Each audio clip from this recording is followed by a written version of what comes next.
দেশ কোথায়? গোপালী। গোপালগঞ্জ জেলার নামই বদলে যাবে, থাকবে না।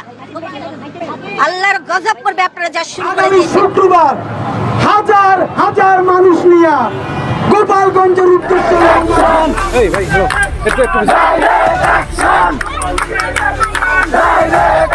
সিপি দলের নেতাকর্মীরা গোপালগঞ্জের নাম পরিবর্তন করতে যাচ্ছিল না। তারা গোপালগঞ্জের নাম তারা কিন্তু ওখানে সমাবেশ করতে গেছিল, একটি শান্তি শৃঙ্খলা ভাবে সমাবেশ করতে গেছিল। ওখানে যারা স্থানীয় যারা জনগণ রয়েছে তারা ভাবছিল যে গোপালগঞ্জের নাম পরিবর্তন করে ফেলতো। এটা আসলে মুখের কথা ছিল, কিন্তু বাস্তবতা এতটা সহজ না, হতে পারে না। একটা জেলার নাম পরিবর্তন করে ফেলবে, এতটা সহজ না। প্রিয় দর্শক, আসসালামু আলাইকুম। দেশ এবং প্রবাসে, দূরে এবং কাছে যে যেখান থেকে আজকের এই ভিডিওগুলো দেখার জন্য প্লে করেছেন, সবাইকে আন্তরিক শুভেচ্ছা, অভিনন্দন। দর্শক, বেশি কথা বাড়াবো না।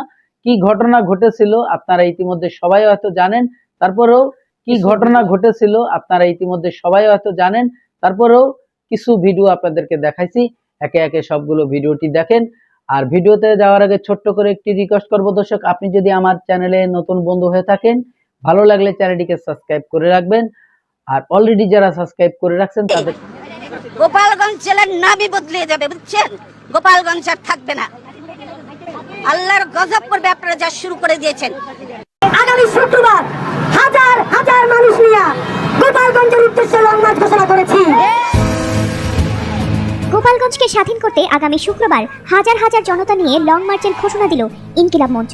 বুধবার বিকেলে রাজু ভাস্কর্যের সংক্ষিপ্ত সমাবেশ পালন শেষে শাহবাগ থানার সামনে অবস্থান নিয়ে পুলিশের গাড়িতে ফ্যাসিবাদ আওয়ামী লীগ কর্মীদের হামলার প্রতিবাদে এমন ঘোষণা দেন তারা।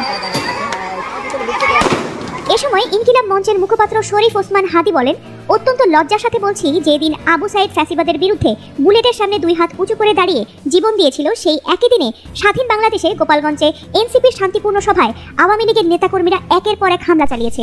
বিএনপি, জামায়াত, এনসিপির সাথে আমাদের মতবিরোধ রয়েছে, কিন্তু জুলাইয়ের কোনো প্রশ্নে মতবিরোধ নাই। যতদিন পর্যন্ত তারা স্বাধীনতার পক্ষে থাকবে, জীবন দিয়ে হয়েও আমরা লড়ব। ইনসাফের বাংলাদেশ যতদিন পর্যন্ত না কায়েম হয়, ততদিন পর্যন্ত আমরা রাজপথ ছেড়ে যাব না। এ সময় তিনি হুঁশিয়ারি দিয়ে বলেন, আগামী 24 ঘন্টার মধ্যে যদি আওয়ামী হামলাকারীদের গ্রেফতার না করা হয়, তাহলে গোপালগঞ্জকে স্বাধীন করতে আগামী শুক্রবার হাজার হাজার জনতা নিয়ে আমরা লং মার্চ টু গোপালগঞ্জ পদযাত্রা করব। গোপালগঞ্জে এনসিপির সমাবেশকে কেন্দ্র করে ব্যাপক সংঘর্ষ ও পাল্টা হামলার ঘটনার পর পরিস্থিতি নিয়ন্ত্রণে আনতে কারফিউ জারি করা হয়েছে। এর আগে বুধবার বিকেল 2:45টার দিকে গোপালগঞ্জে সভা থেকে ফেরার পথে এনসিপির গাড়িবহরে হামলার ঘটনা ঘটে। সকল কার্যক্রম থেকে নিষিদ্ধ হওয়া আওয়ামী লীগ ও নিষিদ্ধ ছাত্রলীগের নেতাকর্মীরা এই হামলা চালায় বলে জানা যায়। এ সময় গোপালগঞ্জ রণক্ষেত্রে পরিণত হয়। পরিস্থিতি নিয়ন্ত্রণে পুলিশ ও সেনাবাহিনী গুলি চালিয়েছে। এ সময় পুলিশ ও সেনাবাহিনীর গাড়িতেও হামলার ঘটনা ঘটে। আর এ ঘটনার পর এনসিপির নেতারা গোপালগঞ্জ সার্কিট হাউসে অবস্থান নেন। ফাতিমা সুলতানা, এটিএন বাংলা।